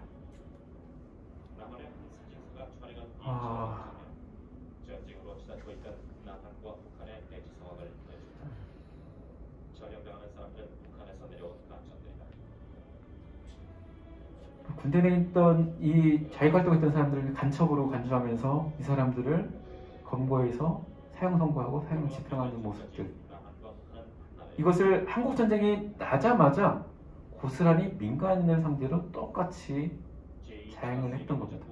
산내 권력골에서도 초기에는 이러한 방식으로 집행을 하다가 죽여야 될 사람이 너무나 많은 거예요. 그러니까 어떻게 구더기를 쭉 파고 그곳에 덮어놓고 아까 사진에서 봤던 것처럼 학살 방식이 이제 바뀌어버린 거죠. 전쟁이 한참 진행 중인 51년 대구 지역에서의 학살 장면입니다. 이 사람들은 일명 부역 혐의자들, 인민군에 동조했다는 사람들을 잡아와서 땅을 파괴합니다. 자신들이 판 그 구덩이로 몰아넣고 총을 쏴서 죽여요. 이 보고서도 밥 에드워드 중령. 키가 큰 장신의 미군의 모습이 카메라에 또 등장을 하는 거죠. 이런데도 미국은 아무런 잘못이 없을까? 자신들은 대한민국의 자주권과 내치를 위해서 관여하지 않았다는 말이 변명이 될 수 있을까요? 그렇지 않죠. 대전이 이제 1950년 7월 20일 인민군들이 점령하면서 미군들이 후퇴를 합니다. 그러고 나서 9월 28일 날 서울 수복과 같은 날 대전을 수복을 해요. 그러고 나서 했던 일이 뭐냐? 그 시기에 인민군들한테 도움 줬던 사람 다 잡아들여 라고 해서 아까 대구에서 부역 혐의자 처형처럼 그런 사람들을 감옥으로 다시 끌고 옵니다. 대전 감옥이 다시 가득 차요. 근데 이 사람들이 수감 중에 너무나 열악했던 환경 속에 병들어 죽고 굶어 죽고 그 다음에 겨울철에는 얼어 죽습니다. 그리고 일부는 또 재판받고 사형 집행당하고 이때 몇 명이 죽었는지 어떻게 죽었는지 누가 죽었는지 아직 알 수가 없을 정도로 너무나 많은 사람들이 죽임을 당했습니다. 대전에서는 25사단이 이렇게 이런 일들을 했었고요. 부산에 있는 후방에 있는 포로 수용소로 이감되는 장면입니다. 근데 대전 형무소에 있던 사람들이 기차 통해서 부산까지 초량역까지 갔더니 350명이 얼어 죽었다. 그리고 이렇게 이제 10월달 사진인데도 신발을 신지 못한 열악한 환경 속에서 병들어 죽고 그 다음에 얼어 죽고 굶어 죽는 사람들이 속출할 수밖에 없었던 거죠. 그리고 이제 헌병사 기록에 의하면 또 그 형무소 재소자들을 전쟁 중에 또 산내 권력골로 끌고 와서 학살했다는 기록들도 남아 있습니다. 그래서 산내 권력골 사건은 아까 지시화해위원회에서 얘기했던 1, 2, 3차 학살로 끝나는 게 아니라 그때 집중됐던 것이 사실이지만 그 이후에도 학살이 진행되었고 그 희생자들은 크게 나눠본다면 형무소 재소자들은 해방 이후부터 제주 4.3 사건, 여수 사건을 비롯한 이 대한민국 현대사의 굵은 사건의 대상자들이 이미 대전 형무소에 있었고 그 다음에 국민보도연맹원들 그 다음에 9.28 수복 이후에는 부역 혐의자들까지 희생 대상자들에 해당됐고 대략 7,000명으로 추산되는 이 사람들 중에서 신원이 밝혀진 것은 현재까지는 한 500여 명밖에 되지 않습니다. 근데 그분들의 이제 지역을 보면 제주분들이 가장 많고요. 그 다음에 전라도. 왜냐하면 여수 시사인대 군인들을 비롯한 여수 사건 관계자들이 상당히 많습니다. 대전과 지금 대전읍포 포함되고 있는 대덕 사람들이 10%밖에 되지 않기 때문에 어쩌면 대전 사람들이 이 사건에 관심을 기울이지 못했던 요인이 되기도 해요. 제주 4.3 사건은 제주 사람들이 당사자잖아요. 그러니까 적극적으로 나서요. 노건리 사건도 마찬가지입니다. 근데 이 대전 사건은 관련자들이 대전 사람들이 많이 없었어요. 그리고 희생자들의 유가족들이 뿔뿔이 흩어졌어요. 그러니까 당사자들이 많이 없기 때문에 많이 관심을 갖지 못한 건 아닌가라고 생각을 하고요. 여성이 신원이 밝혀진 건 2명. 그 다음에 더 충격적인 거는 20대가 대부분이었어요. 두 번째가 30대. 그래서 평균 나이로 치면 27.5세. 그 당시 20대 후반이면 한 가정의 가장 역할을 했던 사람이 끌려가서 죽임을 당했을 때 연좌제 피해뿐만 아니라 경제적으로도 그 가족이 어려움에 빠질 수밖에 없었던 그런 이유이기도 하죠. 1950년 그 전쟁통에 일어났던 이 비극적인 학살이 봄, 여름, 가을, 겨울 이 4계절이 71번이 지났습니다. 그리고 아까 보여드렸던 이 산내 골령골 현장 속에서 수십 년 동안 땅에 파묻혀 있던 그 유해들을 조금씩 지금 드러내고 있고요. 2007년도 이렇게 이제 34구의 유해 발굴을 시작으로 진화위가 종료되었으나 2015년도에 민간 차원의 이 구역에서 20구에 달하는 유해들을 발굴해냈고 이거 민간이 할 게 아니라 국가가 해야 된다라는 그런 요구 속에서 드디어 2000년도에 그 지역에서 유해 발굴을 본격 시작해서 234구 유해를 발굴했다가 지난해 대대적으로 이제 유해 발굴을 진행을 해서 총 1259 유해를 발굴했습니다. 사실 지난해 이전에는 희생자 명단으로 508명이 확인됐는데요. 그것보다 유해 발굴 수가 적은 거예요. 그러니까 어떤 사람들은 그러죠. 야, 7,000명 말이 돼? 증거 대봐. 이렇게 얘기해요. 명단 508명. 그럼 508명밖에 안 죽은 거 아니야? 이렇게 얘기를 하는 거죠. 근데 작년 유해 발굴을 통해서 1259의 유해를 발굴한 거예요. 이거 봐. 500명이 다가 아니라 최소 1250명 이상이 죽은 거야. 라고 이야기를 할 수 있게 된 거죠. 근데 그러면 유해 발굴이 희생자의 전부냐? 또 그건 그렇지도 않아요. 왜? 수많은 유해 매장지가 홍수에 쓸려 내려갔거든요. 도로 공사 과정에 다 어딘가로 훼손당했거든요. 알 수가 없어요. 그리고 그거를 왜 민간이 그걸 증명을 해야 돼요? 죽인 사람들이 반성하면서 자신들의 그 진실을 밝혀야 되는데 지금은 피해자들이 하나하나 찾아가면서 밝혀내는 이 현실인 거죠. 미군이 촬영했던 18장의 사진들입니다. 우선은 이 사진의 해상도가 좋지 않아서 사진을 판독하는데 무척 어려움이 있었고요. 이러한 사진을 통해서 그 구덩이의 규모를 확인할 수 있습니다. 위잉턴이 얘기했던 그 기사의 내용이 이 사진에 그대로 나오는 거죠. 사람 키만한 깊이, 사람 키보다 더 넓은 너비, 구덩이 길이가 30m, 50m, 100m를 가늠할 수 있는 이 구덩이들의 모습들, 어떤 형태로 학살을 자행했고 확인사실이 진행됐는지, 이 구덩이까지 안에 들어가서 죽었는지 사는지 꼬락소리가 나면 총을 쐈다라는 그 증언과 일치하는 사진들이 이렇게 나오는 거죠. 그런데 저는 이 사진을 보면서 너무나 답답한 거예요. 이게 어디를 봐서 대전 사진이지? 보고서에 대전이라고 되어 있기 때문에 이 대전 사진이라는 걸 알 수 있었지, 이 사진들을 봤을 때 도대체 대전을 상징할 수 있는 장소가 하나도 없는 거예요. 그래서 처음에는 사진 진짜 못 찍었네 라는 생각했다가 다시 생각해보니까 의도적으로 주변을 안 나타낸 건 아닐까라는 그런 생각이 드는 거죠. 주변에 보면 산세가 잘리고 구덩이만 찍고 학살하는 장면들만 찍은 거예요. 그래서 간신히 찾아냈던 그 사진의 장소를 3장밖에 못 찾아냈던 거죠. 이게 이제 좀 이따 가볼 산내 골령골 현장인데요. 이 사진이 딱 여기에 들어맞는 거예요. 이 사진이 위에까지 이 말한장처럼 돼 있는 것이 딱 나왔으면 바로 여기야라고 확신할 수 있을 텐데 사진이 잘려버렸으니까 모르다가 상식적으로 봤을 때 이 방향일 거야 라고 사진을 이렇게 대조해봤더니 딱 여기 들어맞는 거죠. 그래서 이 같은 위치에 있던 사진 3장밖에 현장을 확인하지 못하고 찾고 있었습니다. 그러면서 이 사진 도대체 어딜까? 위닝턴이 얘기했던 200야드 가장 긴 구덩이는 아닐까? 근데 주변에 어딘지를 모르겠는 거예요. 그래서 이 위치를 찾고 싶었는데 못 찾다가 결국은 거꾸로 이곳을 알아야 이곳이 이제 유해들이 있을 거로 생각해서 이곳을 발굴할 거 아니에요. 근데 거꾸로 유해 발굴을 하고 나서 이 현장을 찾아냈습니다. 처음에는 이 사진 같은 경우는 이 산세를 통해서 찾아냈는데 저는 이 사진을 보면서 산세는 잘렸으니까 알 수 없어.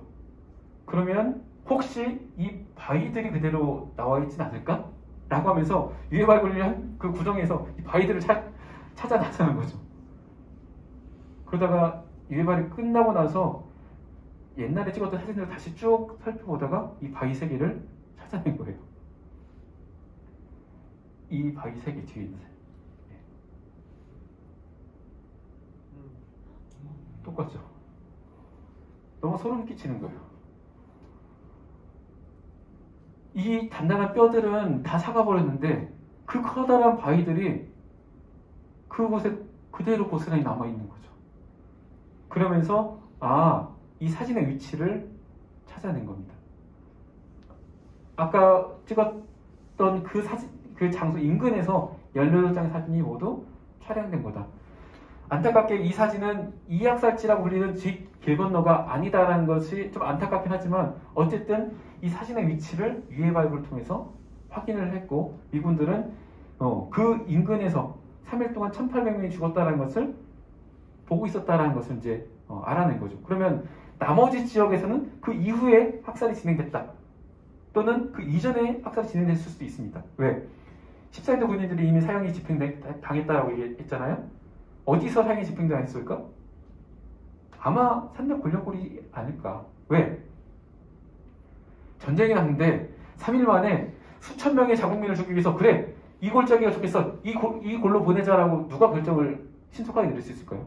이미 그곳은 사형을 집행하는 장소로 사용되어 왔었고 전쟁 나자마자 바로 그렇게 이제 집행을 했다라고 이제 추정을 하는 거죠.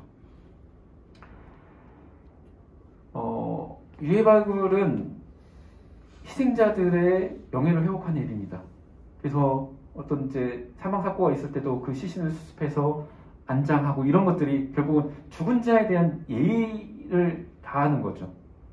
근데 이런 민간인 학살 같은 경우는 또 다른 이유가 있기도 합니다. 사건의 실체를 밝히는 일이기도 해요. 뼈들이 70년 동안 그 땅속에 그냥 묻혀 있었던 것이 아니라 발굴에 대한 뼈들이 이야기를 하고 있어요. 뭘 얘기를 하냐? 두개골에 난 총구멍, 총상으로 죽었다는 걸 이야기를 하고 있죠. 근데 그 총구멍의 크기가 작아요. 총을 쏘면은 회전하기 때문에 멀리서 총을 맞으면 구멍이 크죠. 근데 총구멍이 작다는 것은 총구를 머리에 대고 죽었다는 얘기죠. 근접사살, 확인사살의 증거이기도 합니다. 팔에도 관통되고 두개골, 그 다음에 잎사각이 수직에 가깝다는 것은 진짜 바로 총구를 머리에 대고 쐈다는 증거가 되기도 하고요. 골반뼈입니다. 골반뼈를 통해서는 성별을 구분을 할 수 있어요. 우리들은 골반뼈를 직접 보는 게 아니기 때문에 모르는데 이 유해를 관측하는 전문가의 이야기에 의하면 이렇게 이 골반의 각도가 좀 넓은 게 여성의 골반뼈고요. 그 다음에 이렇게 약간 상대적으로 좁은 게 남성의 골반뼈라고 합니다. 그래서 이걸 DNA 검사했더니 여성의 신원이 이거 여성이라는 것이 확인됐고 이것은 뭐냐면 그간 유해 발굴을 통해서 증언에 의하면 여성들의 희생자도 많았다라고도 하고 명단으로 2명의 여성이 밝혀졌을 뿐이었는데 유해로서 여성이 발견된 것은 2000년도가 처음이었습니다. 여성의 희생도 분명히 있었다라는 증거가 되는 거죠. 치아를 통해서는 나이를 추정할 수 있습니다. 사람의 치아는 17, 18살까지 그 정도까지 자라는데 다 자라면 이렇게 루트, 치아 뼈가 끝까지 자라는데 뼈가 다 자라지 않은 치아들이 다수 발견된다는 것은 미성년자의 희생이 있었다. 보도연명원 중에서 청소년들도 막 할당해서 발대인 경우도 있다고 했고 형무소 재소자들 중에서도 미성년 재소자들이 있었을 걸로 이제 추정되는 대목인 거죠. 탄피 좀 모아놨더니 정말 끔찍한 모습이 되는 거죠.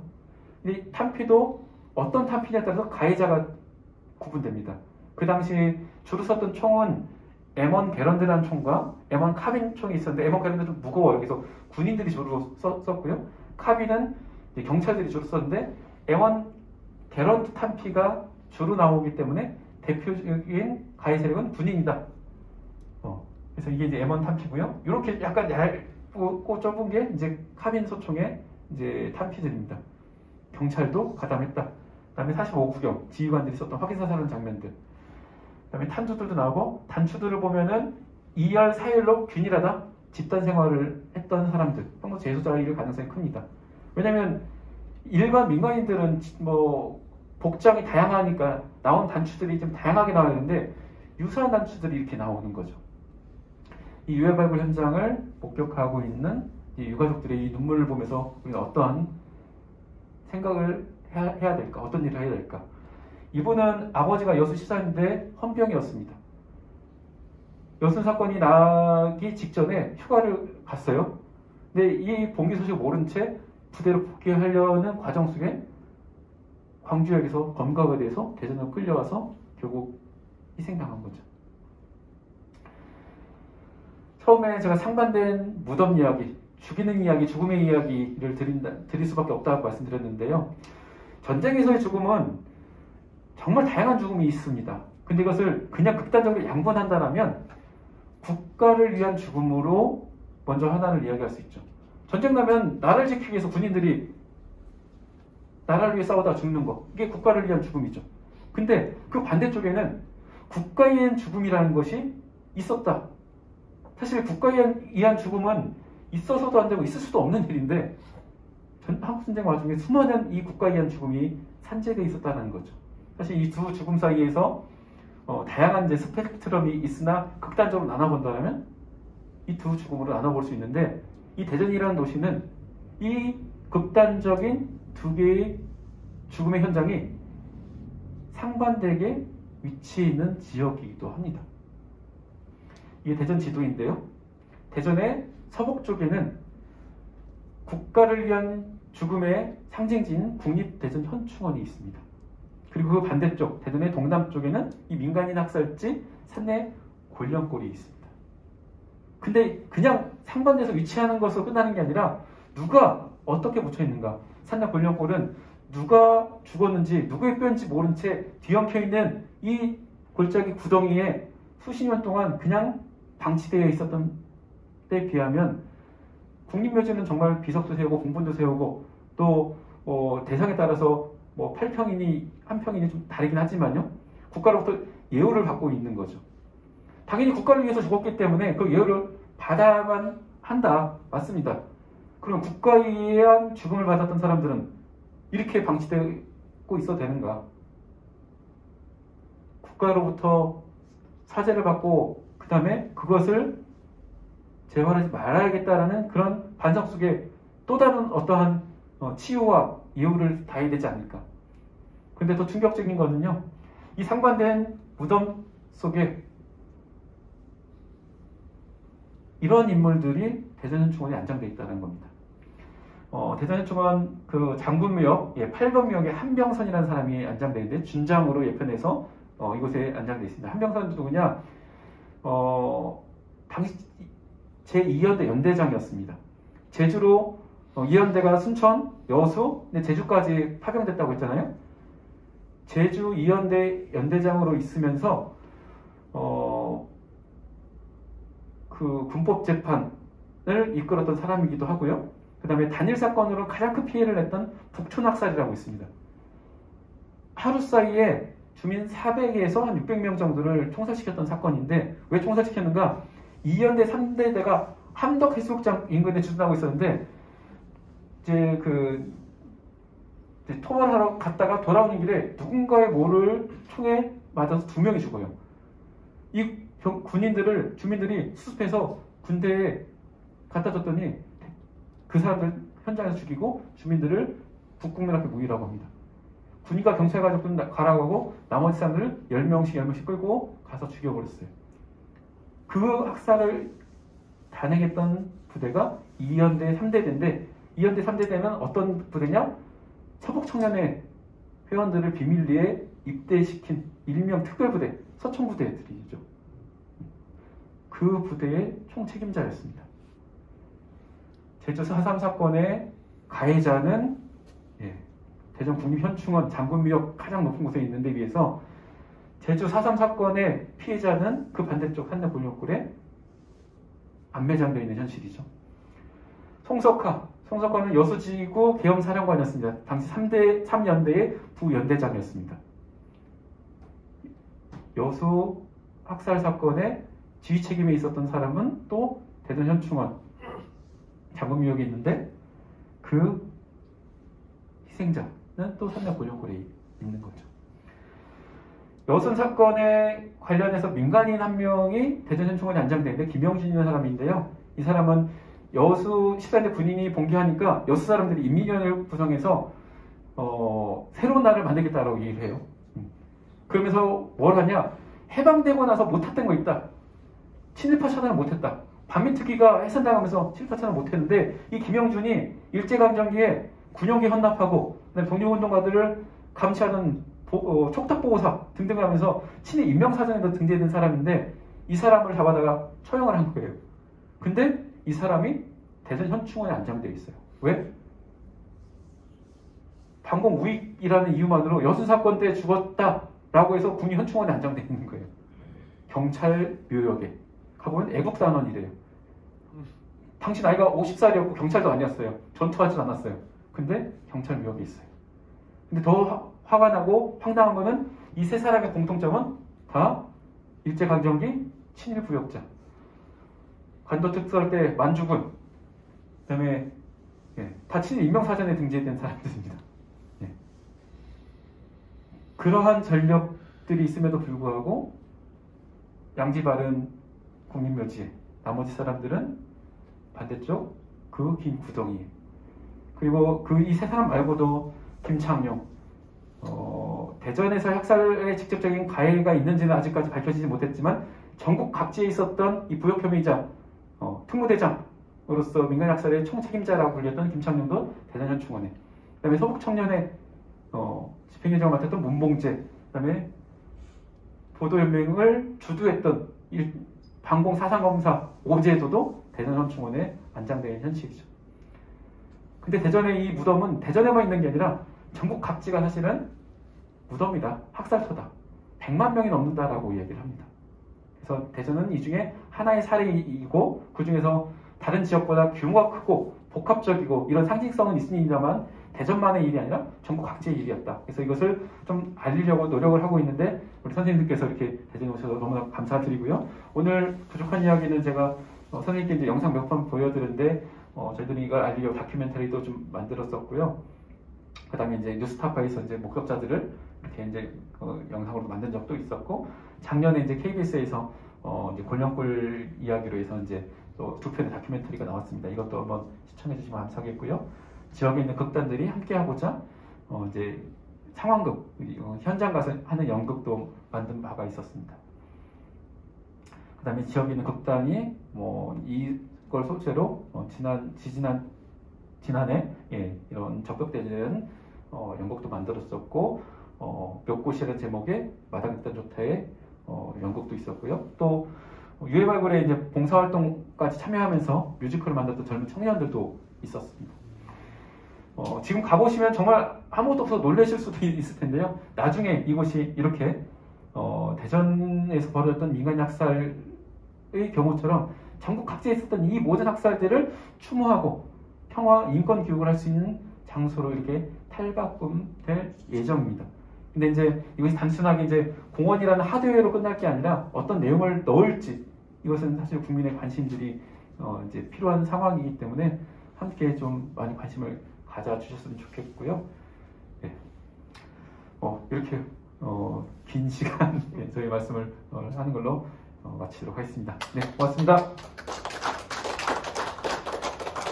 혹시 궁금하신 거나 질의응답 잠깐 하도록 하겠습니다.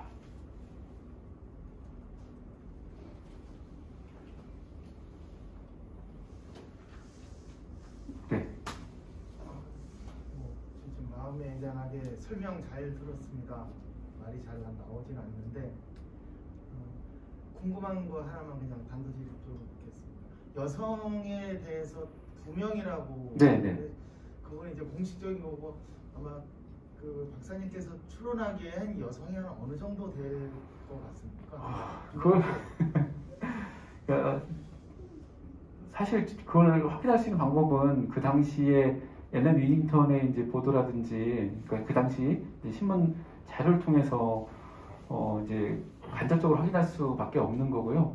근데 이제 상대적으로 뭐 그 당시에 어떤 이제 사회 활동 뭐 이런 걸로 봤을 때 여성들이 적극적으로 활동하기는 좀 어려웠던 측면이기 때문에 아주 많지는 않았을 거라고 추정을 합니다. 하지만 그렇다고 해서 아예 좀 없었던 건 아니고 뭐 기록에 뭐 트럭 한 대에 여성이 뭐 가득 실렸다 뭐 이런 이야기들도 있거든요.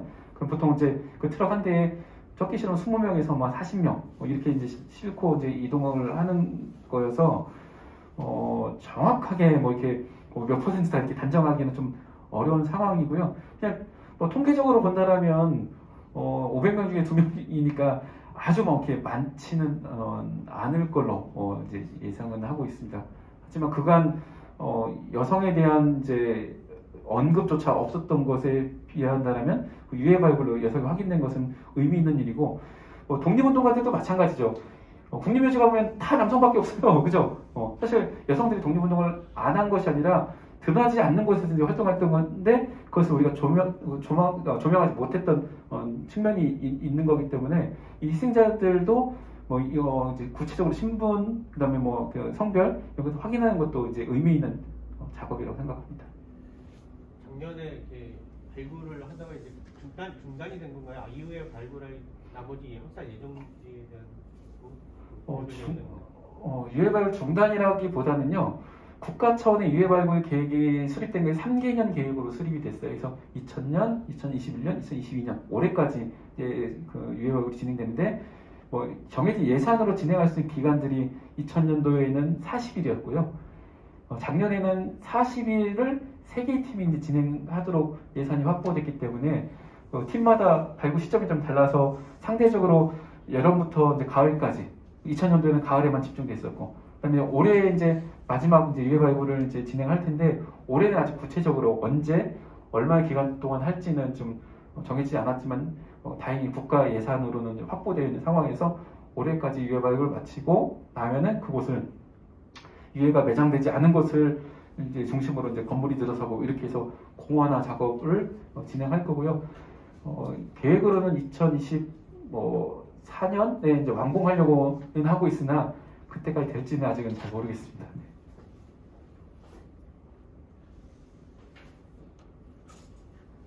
네. 그 발굴을 한다거나 아까 진실위원회 이런 조사 활동이 있는 거면은 여기서 학살이 있었다는 거를 국가 차원에서 인정을 한 거. 네네.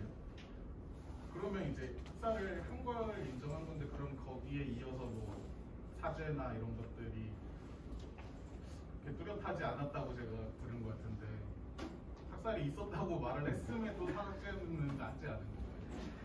그러니까 많은 사건 사고도 마찬가지지만 피해자는 있는데 가해자가 없는 경우도 상당수 많잖아요, 그죠? 이 민간인 학살 사건도 마찬가지예요. 탑 레벨이 명령을 내렸다고 하는데 이 가해자들이 없어요.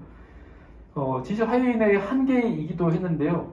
이것이 여야 합의로 법을 통과하다 보니까 야당의 반대가 있으면 법률 통과 못하는 거예요. 근데 야당은 뭐라고 주장했냐? 가해자들의 이름을 밝히는 걸 거부한 거예요.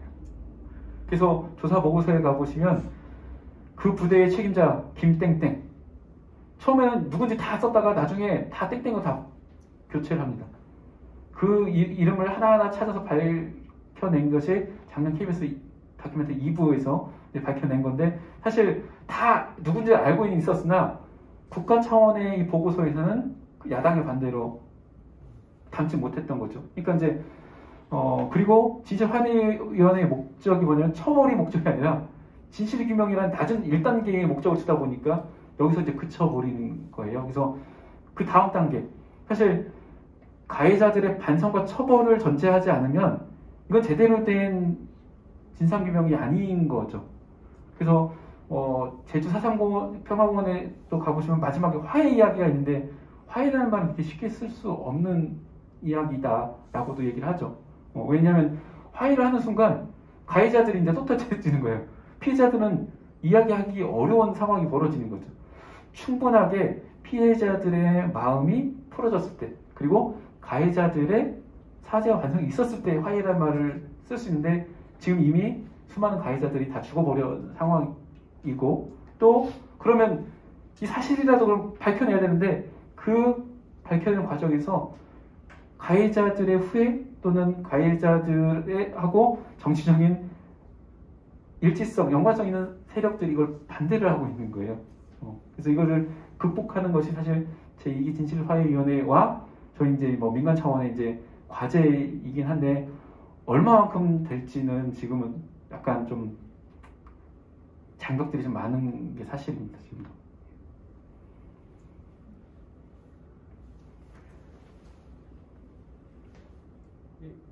더 없으시면은 일단 강연은 여기서 마무리하고 그 식사하고 이제 또 현장 답사에서 설명을 더 들으면 될 것 같습니다.